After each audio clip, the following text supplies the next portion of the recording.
Assalamualaikum warahmatullahi wabarakatuh. Selamat datang kembali di channel Hey Naga Firdaus.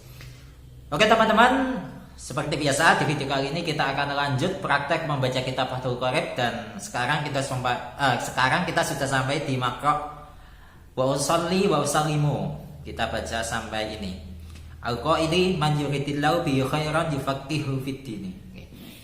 Namun sebelum kita latihan membaca atau praktek membaca, seperti biasa yang belum subscribe silahkan kalian pencet tombol merah yang ada di bawah video ini, dan jangan lupa dipencet juga lonceng notifikasinya agar kalian mendapatkan pemberitahuan manakala saya upload video terbaru. Dan saya harap dengan video ini itu bisa membantu kalian belajar kitab kuning sedikit demi sedikit ya. Ini menjadi apa, posisinya sebagai apa, bentuknya apa gitu ya. Oke, tanpa lama-lama lagi langsung saja kita mulai praktek membaca kitab Fathul Qorib dengan bacaan Bismillahirrahmanirrahim.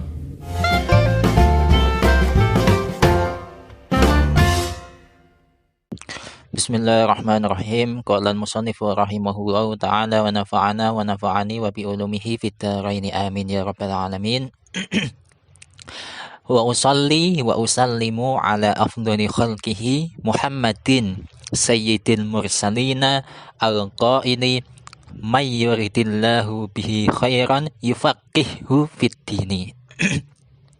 Wa usolli lan maca selawat sapa ingsun musannef, lan ngaturake selawat sapa ingsun musannef, wa usallimu lan ngaturake salam sapa ingsun musannef ala afdhali khalqihi ing ngatasé seapi-apike makhluke Gusti Allah, ing ngatasé paling afdhole makhluke Gusti Allah.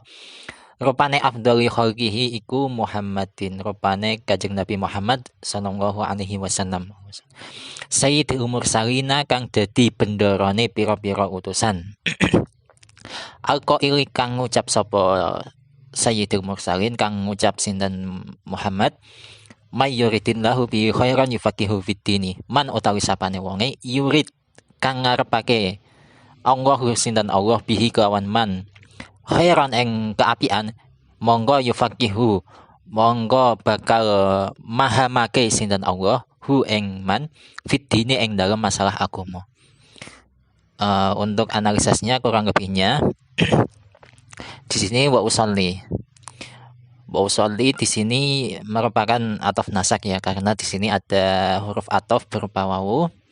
Di sini posisinya sebagai ma'tuf kepada lafadz Ahmadu ya, yang lafadz yang kemarin itu. Jadi Ahmadu yang pertama kan pujian kepada Allah dari musannaf, yang kedua selawat serta salam. Nah, di sini ngikut ya Ahmadu, maaf usolli dibaca rafa juga, karena Ahmadu juga dibaca rafa. Nah, di sini untuk tanda rafanya itu dikira-kirakannya, karena di sini usolli di situ merupakan fiil yang akhirnya berupa huruf ilat atau fiil yang nakisnya. Jadi macam-macam fiil itu ada ya, ada banyak lah, nggak usah saya jelaskan semua, nanti memakan waktu. Jadi fi'il nakis itu gimana? Fi'il nakis itu fi'il yang lam fi'ilnya itu berupa huruf ilat ya. Jadi ada yang nakis wawi, ada yang nakis ya'i ya. Dan yang usolli di sini merupakan nakis ya'i ya. Kalau masih bingung silahkan tanya di kolom komentar. Nah, kemudian usolli di sini kan selain dia berbentuk fi'il mudhari, di sini juga sudah berbentuk jumlah fi'liyah. Ya, jumlah fi'liyah di sini berupa fi'il mudhari. Untuk fa'ilnya sendiri itu adalah dhamir mustatir yang mengandung dhamir ana, yaitu ana ini kembali ke musannaf itu ya. Untuk lanjutannya wa usallimu di sini juga posisinya sebagai ma'tuf, namun di sini ma'tuf kepada lafadz usolli ya. Di sini ada wawu atofnya sehingga disebut ataf nasak. Di sini juga berupa jumlah fi'liyah, juga berupa fi'il mudhari. Untuk fa'ilnya juga sama, yaitu berupa dhamir mustatir yang takdirannya ana. Berasal dari fi'il madi salama ya. Di situ asalnya salama yusallimu, fi'il sulasi mazid ya. Nah, di sini dibaca rafa. Untuk tanda rafanya di sini merupakan harokat dhammah, karena di sini usallimu berupa fi'il yang sahihul akhir atau huruf akhirnya tidak berupa huruf ilat. Huruf ilat itu alif, waw, sama ya. Nah, di sini huruf akhirnya berupa mim, sehingga di sini bukan fi'il yang mu'tal, tetapi huruf yang sahihul akhir. Nah, kemudian ala afdali khalqihi di sini menjadi jar majrur ya, karena ada huruf jar. Huruf jarnya ala, sedangkan majrurnya adalah afdali khalqihi. Di sini majrurnya berupa takrib idhofi, yang afdali berupa yang afdali posisinya sebagai mudhof, khalqihi posisinya sebagai mudhof ilaih.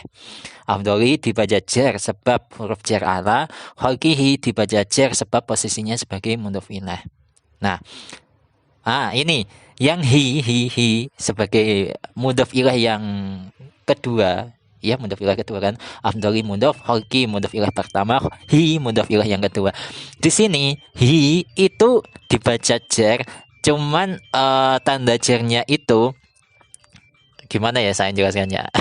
Jadi gini, biasanya kan bihi, biha, bikum, yang itu lah. Di sini tanda jarnya itu bukan harokat kasroh ini.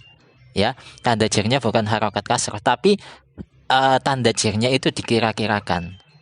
Ya, soalnya kenapa kok dibaca kasroh? Ya, soalnya ketentuannya seperti itu. Cuman untuk tanda jarnya itu bukan hi-nya, ya. Oke, itu ya. Paham kan? Kemudian Muhammadin. Di sini Muhammadin menjadi badal kul mingkul atau badal mutobik dari lafadz afdalul khalqihi. Nah, jadi siapa sih makhluk terbaik itu? Afdalul khalqi. Jadi afdalul khalqi yaitu Muhammadin. Ya, di sini badal mutobik atau badal gomingkul.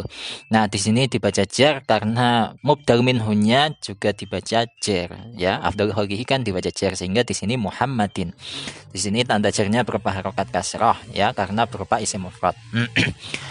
Untuk bentuknya sendiri, sigatnya Muhammadin merupakan isim maf'ul dari lafadz hammada yuhammidu tahmidan fa huwa Muhammadun wa dzaka Muhammadun. Kemudian sayyidul mursalina, di sini saya lebih cocok mentarkibnya sebagai naat dari lafadz Muhammad, ya, naat atau sifat ya. Naat pertama di sini berupa takrib idhofi, ya, sayyidil mursalina, dibaca jar karena ngikut i'rabnya Muhammadin, ya. Tanda jarnya berupa harokat kasroh pada mudhofnya, ya. Nah, untuk mudhof ilaihnya, karena mudhof ilaihnya di sini berupa jamak mudzakkar salim, maka di sini tanda jarnya berupa huruf ya, ya, atau ya non lah gampangannya gitu. Sebenarnya tanda jarnya itu ya saja, cuman untuk pemula ya non lah, ya non. Nah, untuk lafadz sayyid itu berupa isim jamid, dan al mursalina seperti tadi ya, jamak mudzakkar salim, dan di sini jamak mudzakkar salim dari isim maf'ul, mursal dari mursalun. Mursalun kan isim maf'ul ya, berbentuk isim maf'ul sigatnya. Nah, kemudian karena di sini dijamakkan sehingga menjadi mursalina.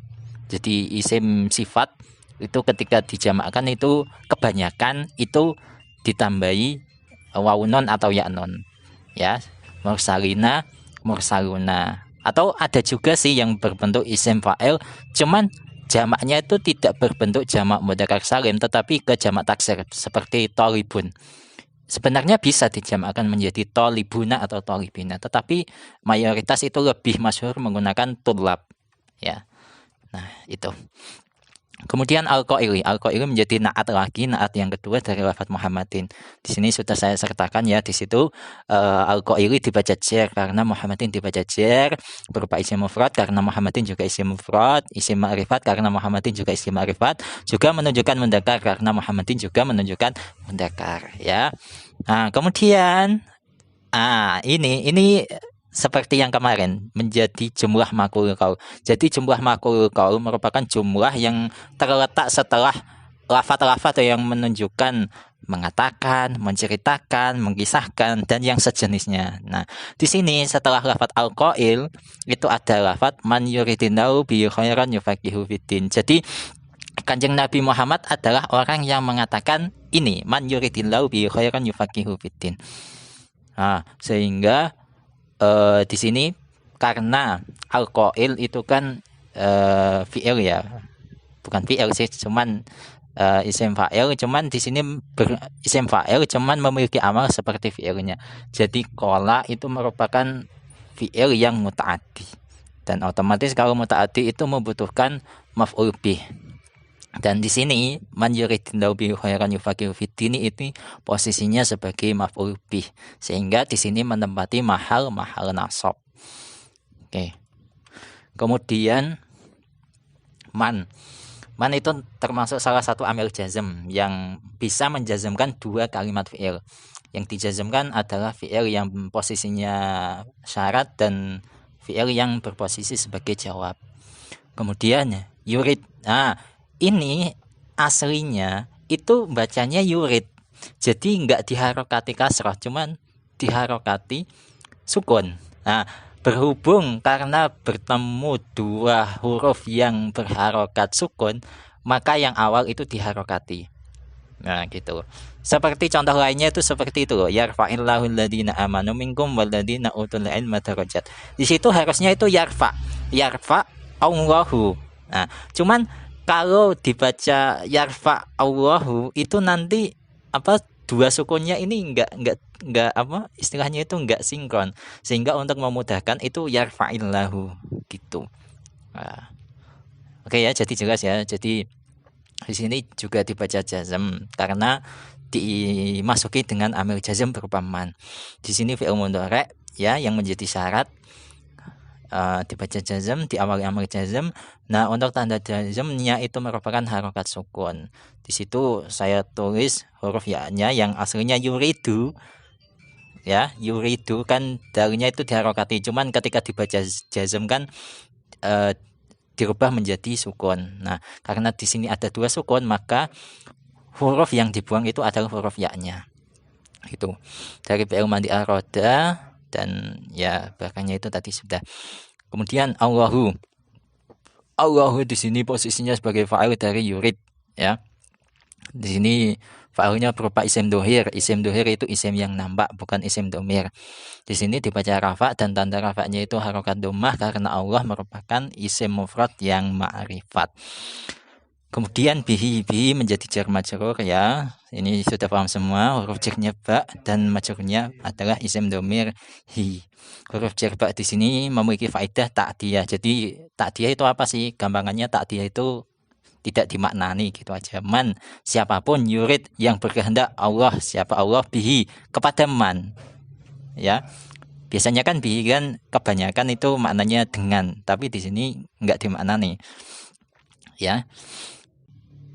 Nah, untuk majrurnya sendiri karena berupa isim domir, di sini tanda jarnya itu dikira-kirakan, bukan harokat kasroh loh ya, bukan. Tapi yang nama harokat kasroh bagaimana ya? Aturannya seperti itu. Coba, ini kan bihi ya, untuk menunjukkan mufrad mudzakkar. Coba kalau biha yang menunjukkan mufrad muannas. Nah, itu tanda jarnya apa? Ya kan?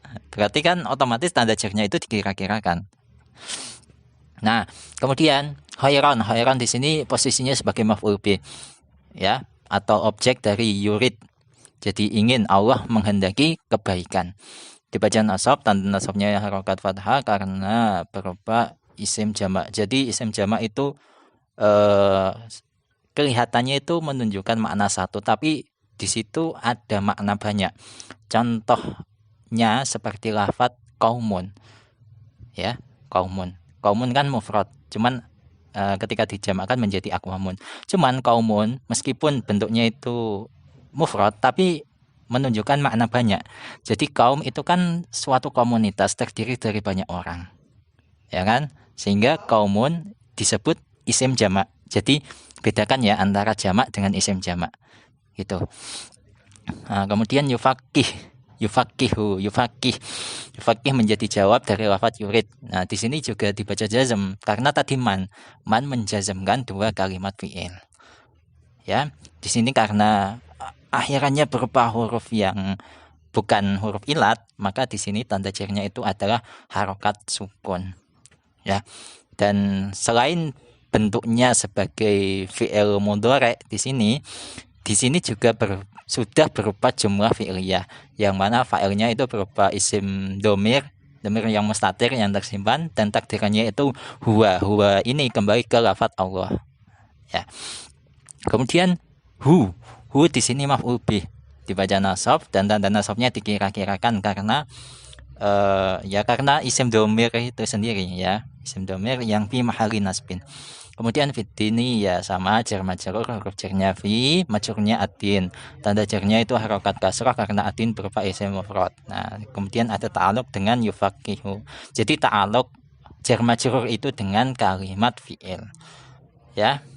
Dan mungkin itu yang bisa saya sampaikan. Sekiranya ada keterangan yang masih kalian bingungkan, silahkan kalian tulis di kolom komentar pertanyaan kalian. Oke, terima kasih.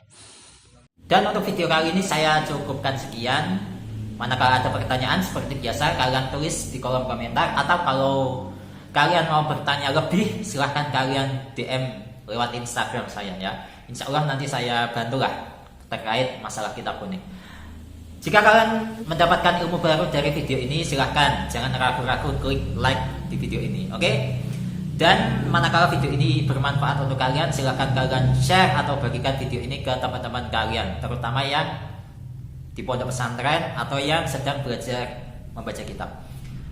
Saya ucapkan terima kasih kepada teman-teman semua yang sudah menyimak video ini dari awal, ya. Dan insya Allah di next video kita akan lanjut praktek membaca kitab kita, wa alihi wa sahbihi, ya. Sampai jumpa di video selanjutnya. Wassalamualaikum warahmatullahi wabarakatuh.